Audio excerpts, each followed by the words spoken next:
Muy buenas, ¿cómo están? Soy Emilio Perina y para mí es un verdadero gusto, un auténtico placer estar aquí nuevamente con ustedes para hacer Tenemos Historia, el programa, el espacio de radio donde junto a mi amigo el doctor Omar López Mato nos comprometemos y nos proponemos conversar sobre distintos aspectos de nuestro pasado para de alguna u otra manera tratar de entender cómo llegamos a ser lo que hoy somos, entender cuál es el origen de algunos de nuestros problemas y si no nos sirve para ninguna de estas cosas, por lo menos nos ilustramos y nos entretenemos un rato con algo que nos permite conocer algo de nuestra idiosincrasia y tal vez, solo tal vez, eso lo dejamos más en duda, vislumbrar cuál será nuestro futuro. ¿Cómo estás, Omar? ¿Qué tal? Sí, y también empezamos además controversias.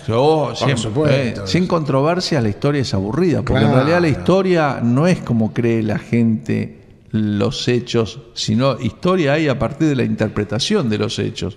Los hechos son simplemente una crónica. Y los hechos no siempre son lo que se dicen. Controversias, pero sin cuchillo. Así es. Bien, les recuerdo, estamos arrancando una nueva serie de programas que estamos grabando y en nuestro año número 12, ya acercándonos al año número 13 de este programa que empezara allá por junio del 2006.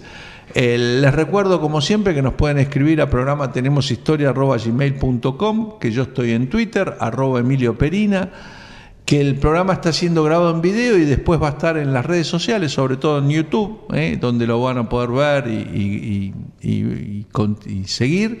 Y finalmente también nos pueden encontrar o escribir a través de Facebook, ya sea el Facebook de Olmo Ediciones o Facebook/Tenemos Historia, y allí estamos. Bueno, y hoy arrancamos con un tema urticante, un tema controversial, un tema sin duda doloroso, pero un tema que sirvió también para consolidar a toda una clase política argentina. Estructurar el ejército. Estructurar el ejército y estructurar lealtades inclusive entre gente que pertenecía a partidos diferentes, pero conservaba ese sentido de la camaradería que le había dado estar en las trincheras de la guerra del Paraguay, ¿no? Claro, el esprit de corps, que dicen los franceses. Exactamente. El espíritu de cuerpo.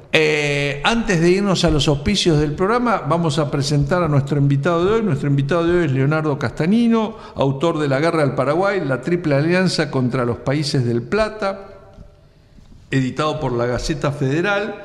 Además, Castanino es ingeniero civil, oriundo de la provincia de La Pampa, se declara como un pensador independiente del campo federal y tiene otros trabajos sobre Juan Manuel de Rosas, Sombras y Verdades, y Juan Manuel de Rosas, La Ley y el Orden, y además un trabajo que debe ser muy divertido sobre quién inventó el dulce de leche. Pero de cualquier manera está claro que no entregamos el dulce de leche, que es argentino 100%, ¿no? No sé qué dirá el libro, pero... ¿Cómo está, Leonardo? Un gusto tenerlo acá. Presentamos los auspicios del programa y nos ponemos a conversar hoy sobre la Guerra del Paraguay.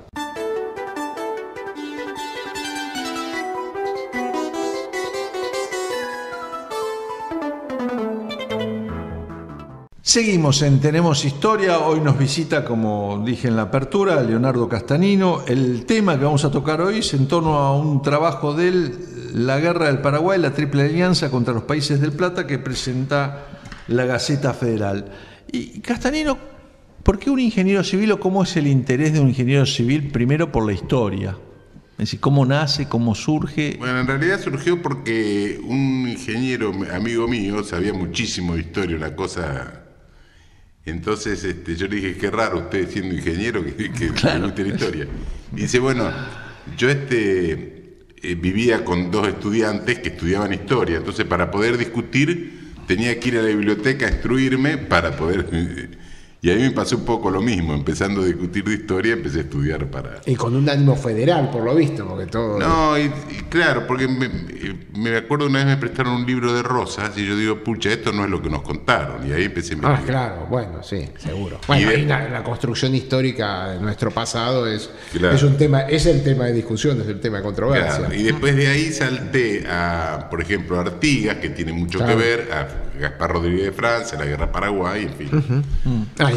Bueno, el camino para ese lado, claro. Sí. Hoy el tema es la Guerra del Paraguay, claro. Y un poco diría, aunque ya hemos tocado este tema, los oyentes de Tenemos Historia podrán recordar que hicimos un programa con De Marco y otro programa en torno a una novela un par de veces lo hemos tocado, pero no está de más repasar las causas de la guerra. Bueno, que la historia de la guerra de Paraguay son 5 años cruciales, 4 o 5 años cruciales en la historia nacional, ¿no? Es decir, se hace una generación y se pierde una generación. Es que hubiese sido de Dominguito, que hubiese sido de los miles de muertos, la mejor de la juventud porteña murió en los campos paraguayos. Sí, acá yace la flor innata de la juventud porteña, pusieron después la batalla después de la batalla de Curupaytí. O sea, las causas están un poco explicadas casi en el título del libro, porque el título del libro dice la triple alianza contra los países del Plata, porque Alberdi fue un gran pensador, sí, seguro. Y enemigo de la guerra, ¿no? Uno de los libros más fabulosos de Alberdi, que tiene varios libros fabulosos y es probablemente el mejor pensador político de la historia argentina, es El crimen de la guerra, precisamente, ¿no? Y Alberdi dice, la guerra de Paraguay fue la triple alianza de la oligarquía porteña, montevideana y de Río de Janeiro contra las provincias del Río de la Plata. Eso fue lo que dijo. Porque él interpretaba que, digamos, que el avance brasileño y con la complicidad de Mitre habían destruido, digamos, el Paraguay como una forma de llevar el libre comercio, etc. Claro, y Venancio Flores, porque el conflicto empieza literalmente en Uruguay. Sí, Venancio Flores en realidad fue un mercenario de Mitre en contra de los federales del interior de Buenos Aires, hasta que incluso participó en Cepeda de Pavón, hasta que Mitre se queda con el interior y Urquiza se queda con... Bueno, y toda esta serie de conflictos, es decir, la hecatombe de Quinteros, es toda una parte muy importante de la historia uruguaya, pero termina el conflicto, es el apoyo que Mitre le da a Venancio Flores. Claro. Pero última instancia porque hay una serie de pactos previos, pero en última instancia el que mete la pata acá es López. López entra a Corrientes. Bueno, eso después lo discutimos. Bueno, pero te quería terminar lo de Venancio Flores. Venancio Flores lo ayuda a Mitre contra los del interior. Bueno, todos los oficiales de Mitre eran uruguayos. Urquiza se queda en la Mesopotamia y después Venancio Flores le pasa la factura a Mitre. Y Mitre se la paga contento porque, claro, quería sacar al gobierno liberal que había federal que había en Montevideo, en Uruguay, que era Berro y después Aguirre. Entonces le financia y junto con los brasileños... Ahora, a mí me interesa este tema que planteó Omar y que ya lo hemos hablado en alguna otra ocasión. Si no hay un error de Francisco López, porque la invasión a Corrientes, más las muertes y las violaciones que hubo, obligan a la Argentina a entrar en guerra. Lo obliga a Mitre a avanzar. No, porque fíjese una cosa. Paraguay era prácticamente aliado de Uruguay porque era el que le garantizaba la salida al mar. Entonces, primero lo desplazan al presidente uruguayo y se instala Venancio Flores. Mitre incluso publica en el Diario de la Nación, dice, el próximo paso es Paraguay. O sea que estaba programado. Inclusive, la guerra, el Tratado de la Triple Alianza se firma en abril del 65, pero el pacto de alianza se hace hay un pacto previo, pero en realidad la iniciativa, hay un pacto previo que la documentación está en Brasil, eso hay muchos estudios, sí, eso lo digo, pero había una estrategia geopolítica, pero en realidad el que da la excusa perfecta para agredirlo termina siendo López, invadiendo la Argentina, tomando Corrientes. Fíjese una cosa. López primero le declara la guerra a Brasil, porque a Brasil, violando un tratado de navegación, le manda un barco lleno de armas. López le pide a Urquiza que lo dejen pasar para defender a Uruguay. Y Urquiza le dice que sí, que si no lo dejaban pasar, él iba a ser la vanguardia de López. Pero Urquiza sabemos. Ahora Argentina, tenía unas... Era un buen vendedor de caballos. Claro, un vendedor de caballos viene a ser como un vendedor de autos usados ahora. Claro, él le vendió los caballos. Para que la gente lo entienda, porque claro, la gente no compra caballos hoy día. Él le vendió los caballos de Entre Ríos a Brasil y se pasó de bando. Pero fíjese que Argentina ya era beligerante. Por ejemplo, cuando Brasil ataca Paysandú, sí, los barcos cargaban las bombas acá en el río. Lo dejaba pasar a Brasil por el río, pero no lo dejaba pasar al otro por tierra. Ese es un tema. Eso claro. Eso es Paysandú. El acuerdo. Está bien. Eso es Paysandú y era un problema. Muchos argentinos fueron a pelear por Paysandú, entre ellos. Eso no autoriza la invasión a Corrientes. Diógenes Urquiza. El hijo de Urquiza, pero Urquiza no lo dejaba pasar. Bueno, y el otro fue Rafael Hernández. Que va José a buscarlo. Ahora, pero está bien. Eso es una cuestión de uruguaya. Ahora le termino la idea. Sí. Paraguay, como no lo dejaban pasar, e incluso él dijo voy a pasar con o sin permiso. Sí. Desde diciembre lo venía hablando. Bueno, pero ya eso es una provocación. Esa vaya a ser la soberanía nacional. La cuestión que López le declara públicamente la guerra argentina el 18 de marzo del 65. Y no solamente se la declara públicamente, sino que manda un oficial del ejército con una copia de la declaración de guerra. Y eso se sabe porque incluso el cónsul inglés le informa a su gobierno y dice: Paraguay le declaró la guerra a Argentina, vi copia en manos de Elizalde. Ahora, Mitre, ¿qué hace? Lo pone prisionero al emisario hasta después de la guerra y esconde la declaración de guerra y espera que lo ataquen. Entonces cuando nos atacaron sin previa declaración de guerra, no es cierto, eso es lo mismo que Pearl Harbor. Mitre sabía perfectamente, incluso el gobernador de Córdoba le dice, el 3 de abril le dice, Paraguay nos ha declarado la guerra. Bueno, y el próximo paso va a ser la toma de Corrientes. O sea que hasta eso sabía. Pero no había forma que Argentina permaneciese neutral si es que pasaba el ejército paraguayo por territorio argentino. Es que Argentina no era. Ya sabía que le iban no podía aceptar eso. Íbamos a terminar con otra guerra en Brasil, era peor. No, es que Argentina no era neutral, porque escúcheme, en Corrientes, cuando se declaran la guerra a Brasil y con Paraguay, sí, en Corrientes había un depósito de armas de los brasileños. Y Mitre le manda a decir a un periodista de allá, dice, censure la prensa en contra de Brasil, dice, y facilite, le dice al gobernador, facilite el envío de correspondencia de los diplomáticos de los gente brasileña en valija diplomática a nombre de Elizalde, o sea que estaban hasta contrabandeando la documentación de guerra. O sea que para mí no era, era beligerante, pero con todas las letras. Que había un pacto previo, que estaba de acuerdo, que en algún momento se la iban a dar por la cabeza a López. Era así, pero yo siempre digo, el que da el mal paso y que no da una vuelta para atrás y que no permite es decir, no le deja otra salida que empezar una guerra. No, es que él le declaró la guerra, precisamente. Bueno, le declaró la guerra. Ahí me tengo, y para cerrar este bloque, me parece reinteresante la polémica. Recuerdo la frase de una señora que falleció hace pocos años, que educaba a sus 3 hijos y siempre les decía: el que pega pierde sus derechos. Sí. El que invoca la violencia después no puede invocar los derechos. Pero es que o vas por el camino de la violencia y la diplomacia, o vas por el camino de los derechos. Entonces, el que acude a un método violento, por las razones que fuera, aún teniendo la razón, está renunciando a la justicia y al derecho. Bueno, ¿y qué es lo que hizo López? Bueno, entonces después las consecuencias son esas. Mitre también hizo violencia porque le abastecía de armas, de bombas. Mitre tomó partido, pero eso no es violencia. No es lo mismo que invadir Corrientes y violar y asesinar. Era beligerante. Bueno, le vendía, es un comercio si usted quiere. Argentina era beligerante. Es una interpretación un poco.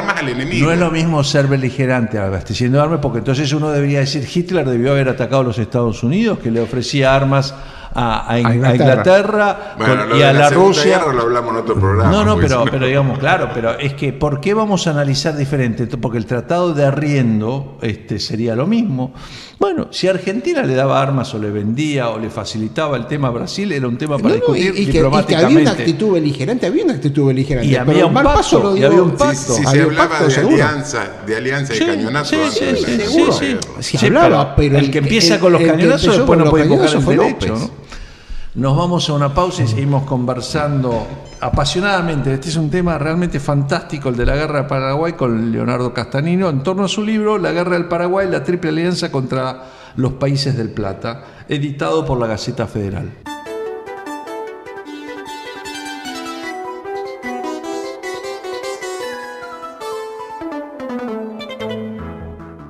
Seguimos en Tenemos Historia, hoy con la visita de Leonardo Castanino a propósito de la guerra del Paraguay, su libro que lleva por subtítulo La guerra del Paraguay, pero el subtítulo es La triple alianza contra los países del Plata. La Gaceta Federal, como nos dijo en el primer bloque, parte de este título está inspirado en las ideas de Juan Bautista Alberdi y un libro muy recomendable que es El crimen de la guerra, ¿no? Un libro que debería ser de lectura obligatoria. Bueno, producida la invasión, Mitre llama a las fuerzas y se manda uno de los peores discursos de la historia política argentina, uno de los discursos de los cuales él mismo se arrepintió y expresó muchas veces que había sido un error tremendo, que es el exceso de confianza.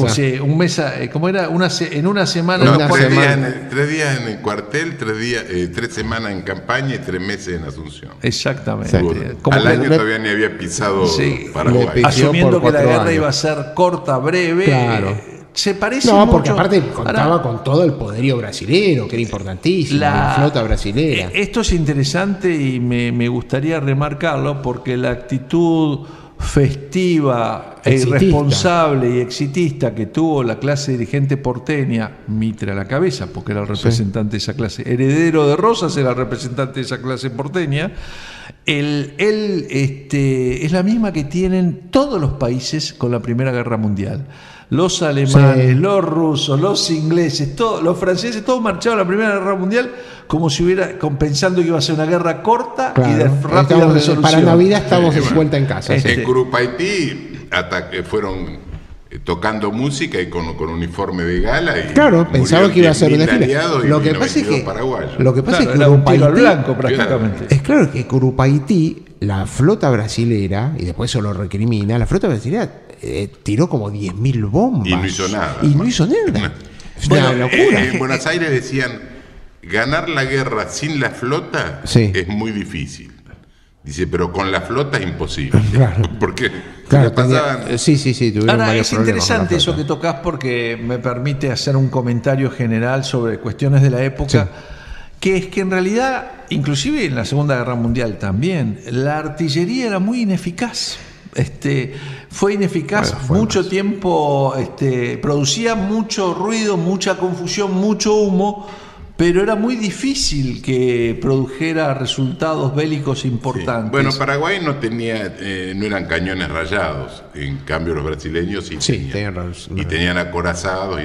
Claro, es la primera guerra tecnológica en América Latina. La primera guerra industrial. Junto con la guerra de los Estados Unidos, la guerra de secesión, y la de Crimea. Son las tres. La de Crimea más o menos, ya la de 1870. Entre Alemania y Francia. En Alemania y Francia, la guerra la batalla de Sedan, es ahí, aparte tiene una injerencia mucho más importante ahí el ferrocarril, que acá no tiene tanta injerencia el ferrocarril. Claro. Pero sí los barcos acorazados, el bombardeo excesivo, el bombardeo así masivo. Y recién Leonardo Castanino hacía referencia a la forma de marchar en torno a como si fuera una fiesta, con uniformes y gala. Y mucho de eso también pasó en la Guerra de Secesión de los Estados Unidos, donde se combatían con dos estilos diferentes, estilos, si se quiere, no sé si llamarlo de la caballería o de la manera de combatir en las guerras donde había otro tipo de respeto, con guerras donde empieza a funcionar más el vale todo, ¿no? Claro. y eso produce grandes masacres. Acá no, porque en Estados Unidos recién, durante la guerra civil termina en el 64, y esta guerra empieza en el 65, y al final de la guerra civil ya los americanos, el norte usaba armas a repetición, empieza con el Remington, las ametralladoras existían ya. La Gatling me parece que es posterior, me parece que la Gatling es del 70. En la guerra civil se usaron ametralladoras. Se usaron, yo dudo, eso lo vamos a ver. Paraguay, pero la guerra de Paraguay, había armas rayadas, pero los paraguayos no eran de todo. Pero acá no usaron armas a repetición. Sí, Sarmiento. Lo que pasa es que la primera ametralladora la baja Sarmiento. Acá en la Argentina. Con la rebelión de López Jordán. Con la rebelión. Y la utiliza antes de la entrevista con Urquiza. Sí. Antes de la entrevista con Urquiza, creo Sarmiento que usa en la fachada de un colegio, no sé. Quiere ver cómo funciona la Gatling, y creo que era la Gatling, no, la Maxim es después. Que Gatling era médico. Ajá. Aprendimos a matar antes que curar. Bueno, a matar en forma. Las dos guerras, la de la secesión americana y la del Paraguay, significaron grandes avances en la medicina, y en la cirugía. Bueno, en por la carnicería misma que significaron. Claro, los paraguayos no tenían dos médicos ingleses. Lo que hicieron estos dos médicos ingleses es entrenar a chicos de la sociedad paraguaya, más o menos despiertos, les enseñaron los rudimentos de la atención médica. El ejército argentino sí tenía médicos, entre ellos Eduardo Wilde, que va como médico, varios más, pero bueno, Eduardo Wilde, sabe que yo tengo una fijación con Eduardo Wilde, entonces por eso lo traigo a colación. Pero sí tiene un ejército, Damianovich como general, etcétera. Los paraguayos no tenían. Que había entre es más, de hecho, algunos paraguayos preferían entregarse a los argentinos para que lo atendieran los médicos argentinos, que en ese sentido no hicieron discriminación, no hacían discriminación.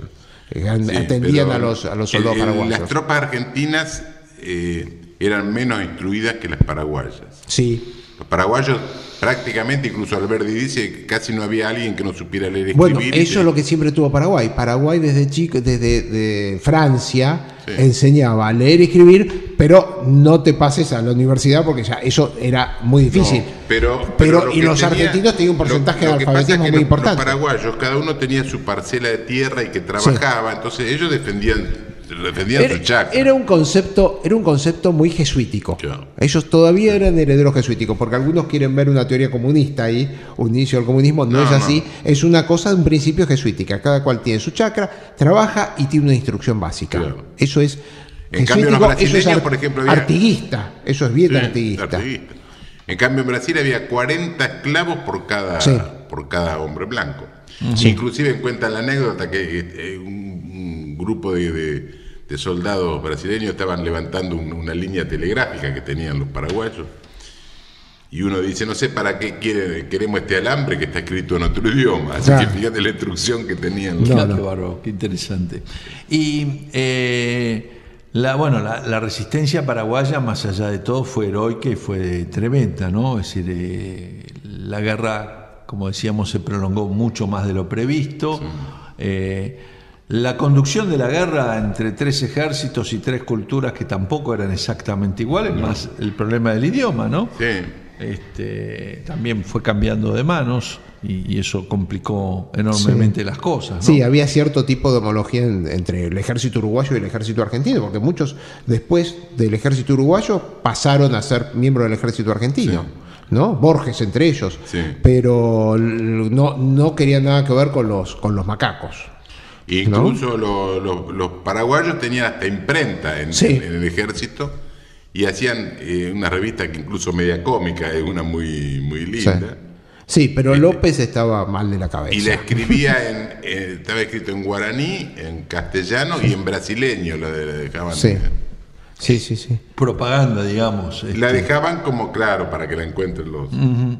Y ahí incitándolos a abandonar las armas. Hay un dibujo hecho en el Cacique Lambaré, se llama el diario, y había otro, en este momento no me acuerdo, y entonces estaban con un globo espiando a las brasileños, espiando a las... Es cierto, porque se empezaron a usar los globos aerostáticos para ver enfrente. Y los paraguayos escondían los cañones, los escondían con ramas, incluso hacían cañones con hojas de palmera para que parezcan cañones cuando los ven de lejos. Y entonces está el globo y están ahí 7, 8 paraguayos bajándose los pantalones y mostrándole el traste, dice, mostrándole una buena cara al emperador, dice abajo. Un chiste bastante gracioso. Sí, sí, el cabichuy, el cabichuy se llama.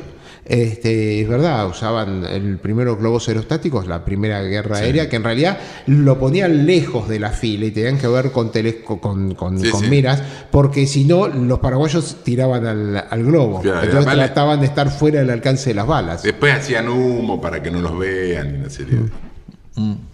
Bien, tenemos que hacer una nueva pausa, escuchar un poquito de música y después de la pausa estaremos conversando con Leonardo Castanino sobre la guerra del Paraguay, la Triple Alianza contra los Países del Plata que editó la Gaceta Federal. Breve pausa y seguimos en Tenemos Historia.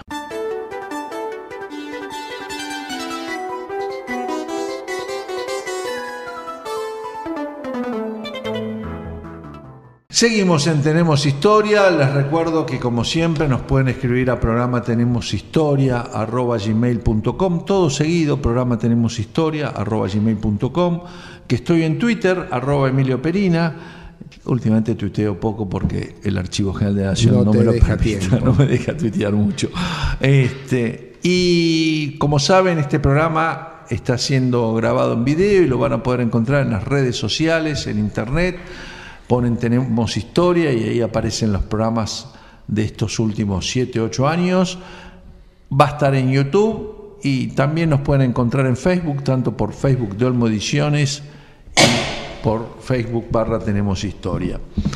La guerra del Paraguay es el tema de hoy, a raíz del libro de Leonardo Castanino, La Triple Alianza contra los Países del Plata, editado por la Gaceta Federal. Y bueno, la guerra, como siempre, es la peor de las soluciones.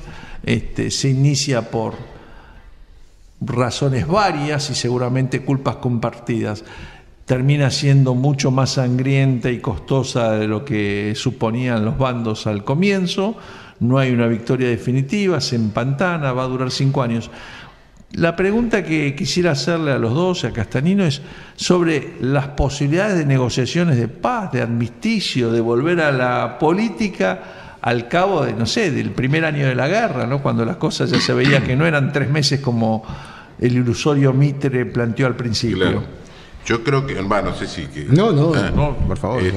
Hubo varios intentos, incluso de enviados de Estados Unidos, que López aceptaba, pero Brasil siempre los rechazó, o los dilataba o los rechazaba. Brasil siempre iba por la cabeza de López. Claro, siempre por la cabeza de López.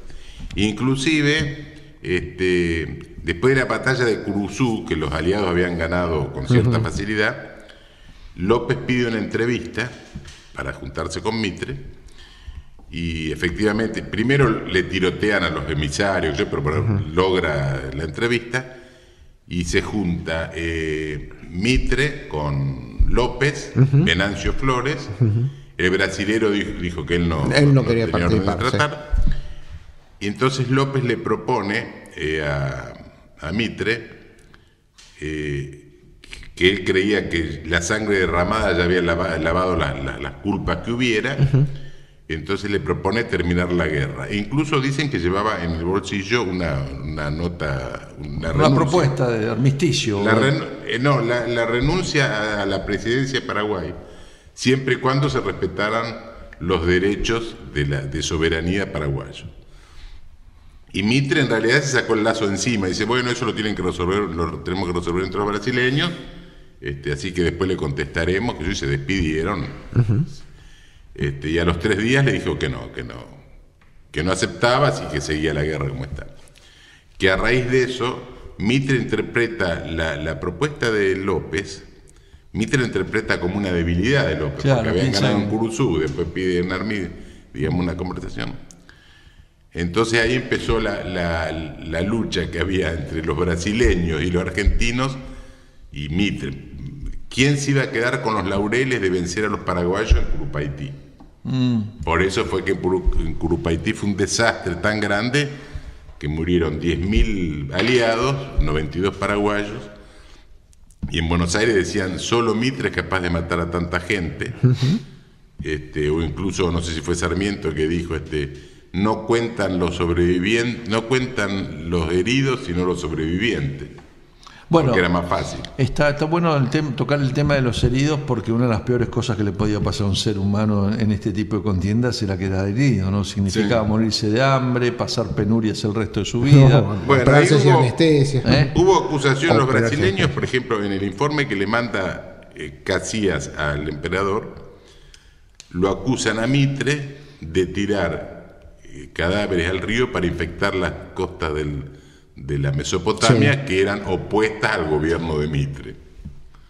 Incluso lo acusan de poner batallones entre dos fuegos para liberarse de gente, en fin.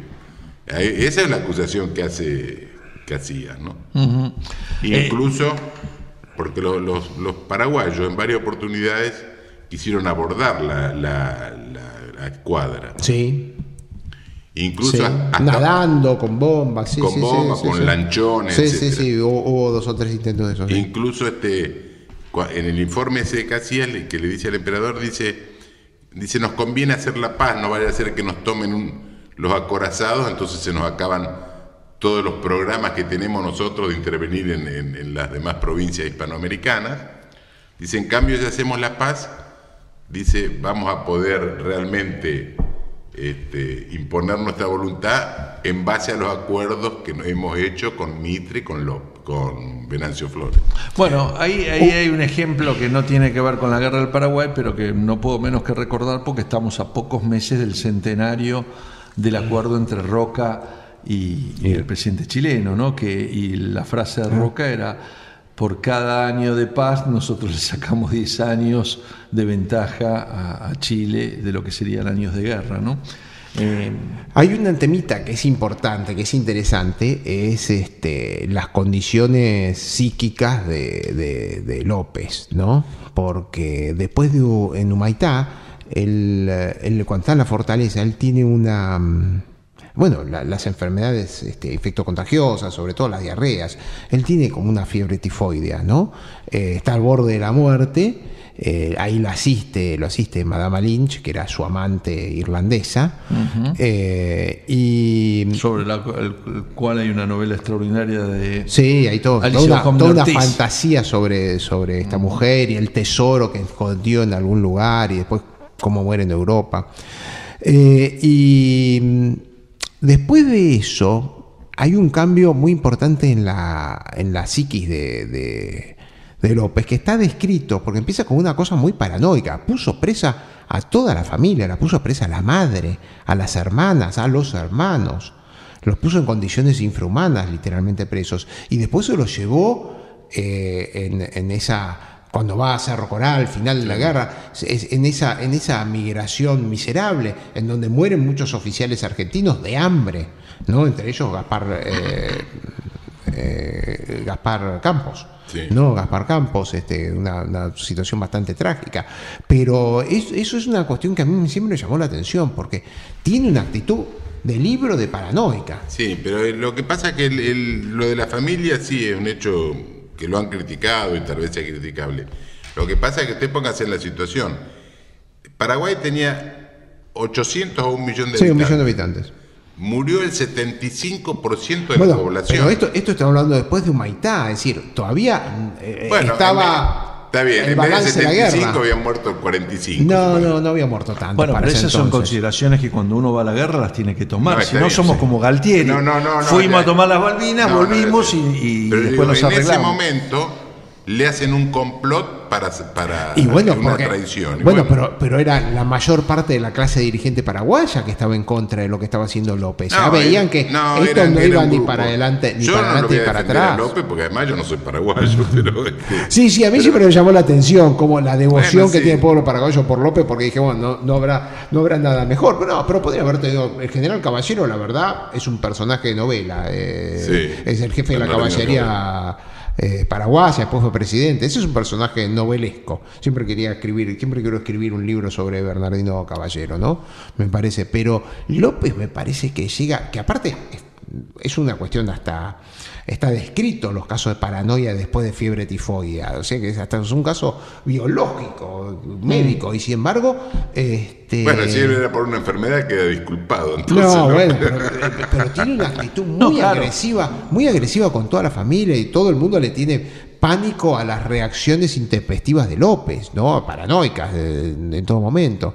Es la verdad, la perseverancia final, que uno hoy lo puede ver como heroica, era una perseverancia suicida, ¿no? Es decir, no tenía sentido. Pero es verdad que a López también le cortan la retirada, porque hubo algunos ofrecimientos de decirle, bueno, mirá, andate con tu familia a Paraguay, y los brasileños ahí se resisten. Mire, por ejemplo, cuando en Lomas Valentinas, que fue ya más sobre el final, pelean, no sé, 3.500 paraguayos, 5.000, no sé, contra 20.000. Que los paraguayos quedan reducidos a 90 personas. Rompen el cerco, López con 90 más, y van hacia el norte. Y entonces Thompson, que era uno de los ayudantes.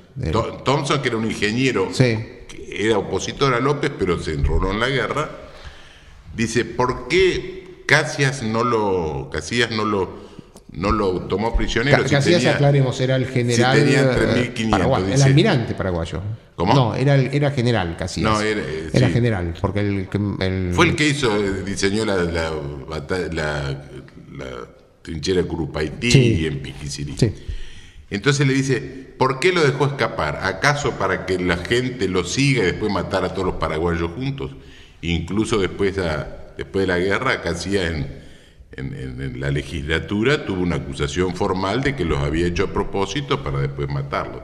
O sea, yo creo que estaba programada la destrucción del pueblo paraguayo. Eso lo dice el mismo Washburn, que era un norteamericano. Sí, el embajador, era dice, diplomático. El genocidio que van a sufrir lo tienen merecido antes de la guerra. Bueno, y el mismo Sarmiento, él había tenido un problema. El problema diplomático también. Claro. Se metía con todo el mundo. Le quería declarar la guerra a Estados Unidos. Sarmiento, cuando lo matan a López, manda una banda de música a Mitre para festejar. Y le escribe a una amiga de ella, que es Mrs. Mann, que era una... dice, no crea que soy cruel. Dice, es providencial que haya existido un tirano López para que desaparezca la raza guaranítica y toda esa excrescencia humana. Bueno, esa es una expresión muy típica de Sarmiento, ¿no? Sí, muy típica del momento en el cual las ideas de Spencer. Eugenista, claro, es verdad. Y capaz que tuvo, la misma enfermedad que esa que usted nombraba. No, Sarmiento tuvo de chico. Era eugenista, era un eugenista, era spenceriano, era lo que creían en una raza superior, en la evolución, en la mejor ideas que en el momento existían en muchísimos países y estaban muy difundidas. Hasta la Segunda Guerra el eugenismo estuvo. Y cada tanto tenés algunos brotes eugenistas que toda la diseminación artificial y la creación de nuevas especies, eso es eugenista. Hubo un periodista, no sé si era Armando, un apellido así parecido, que sacó un titular del diario El Borrachón Sarmiento. Y Sarmiento era presidente, le mandó a cerrar el diario. Claro. Entonces dijo que no, que era un error de imprenta, que era el Bonachón Sarmiento. En fin, los problemas del periodismo con el poder siempre existen. Vamos a hacer una pausa, guardame eso para el último bloque, porque ya se nos fue un poquito largo. Vamos a poner un poco de música y seguimos conversando sobre la guerra del Paraguay, la Triple Alianza contra los países del Plata, de Leonardo Castanino.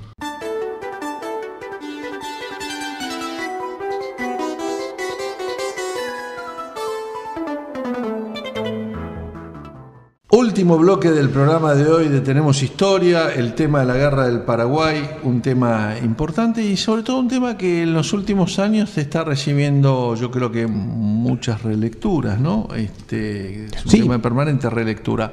Fíjate vos que Uruguay, que también participa en la guerra y se retira antes de la guerra, Uruguay devolvió todos los trofeos de guerra.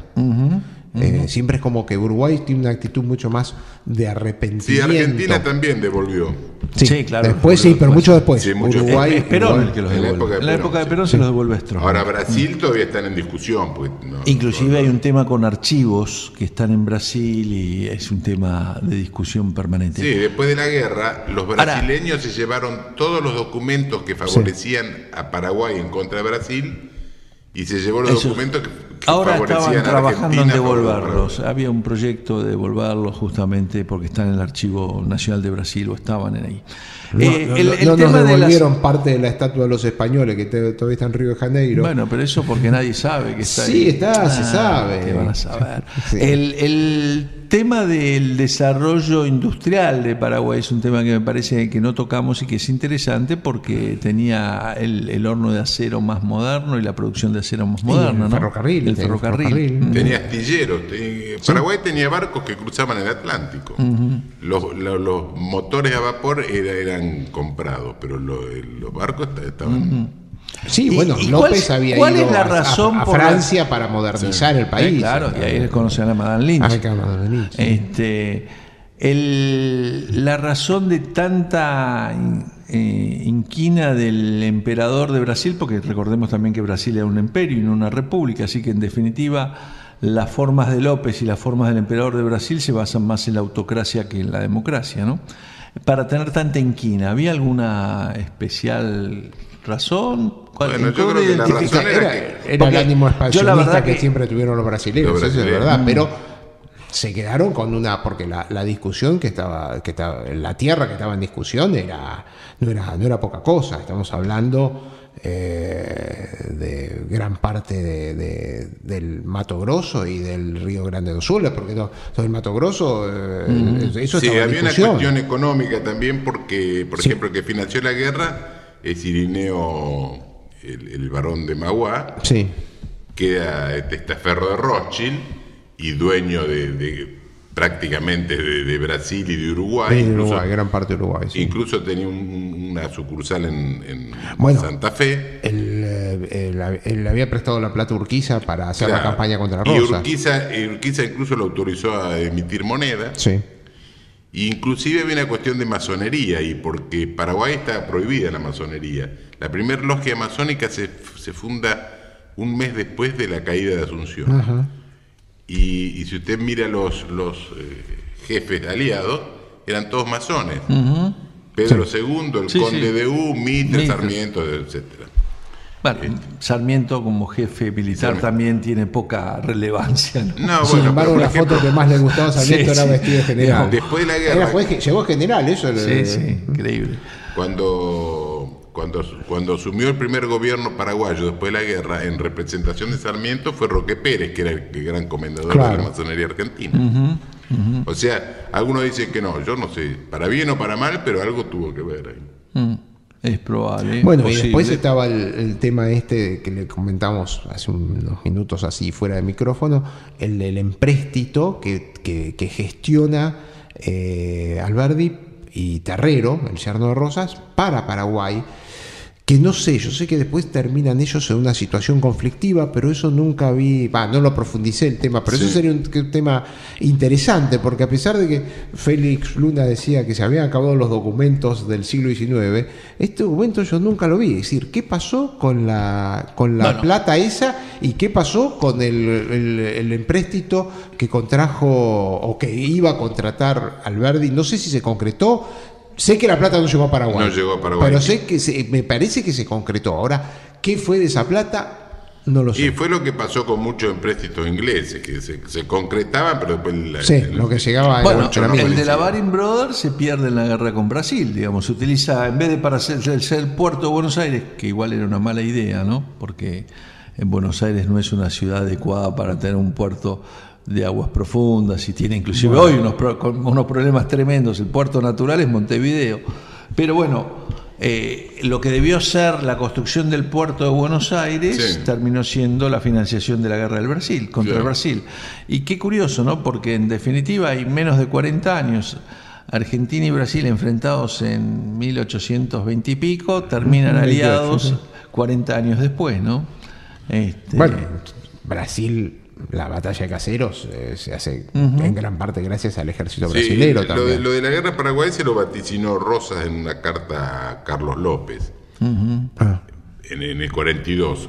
López pide la independencia y Rosas le dice que formalmente le dice que no se la puede dar porque tienen que ponerse de acuerdo todas las provincias, que ahora están en guerra, que él ni aprueba ni desaprueba, pero él no es, digamos, no tiene autoridad para hacerlo. Y en una carta... Perdón, ¿la independencia de qué le pide López? De Paraguay. De Paraguay, sí. En 1842.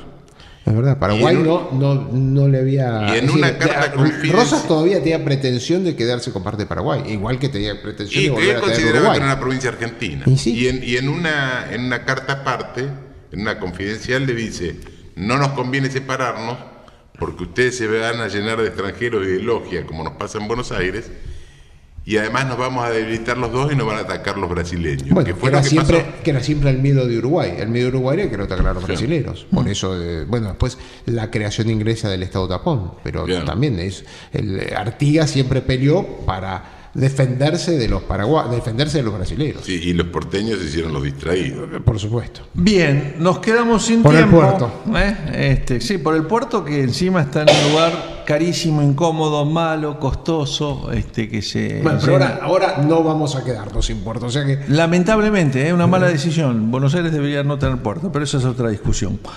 La guerra del Paraguay, la triple alianza contra los países del Plata, fue lo que presentamos hoy con su autor Leonardo Castanino. Gracias, Leonardo, por habernos acompañado. Gracias.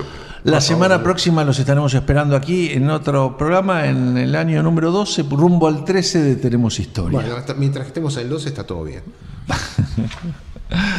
Pasen una buena semana. Prendete al 13.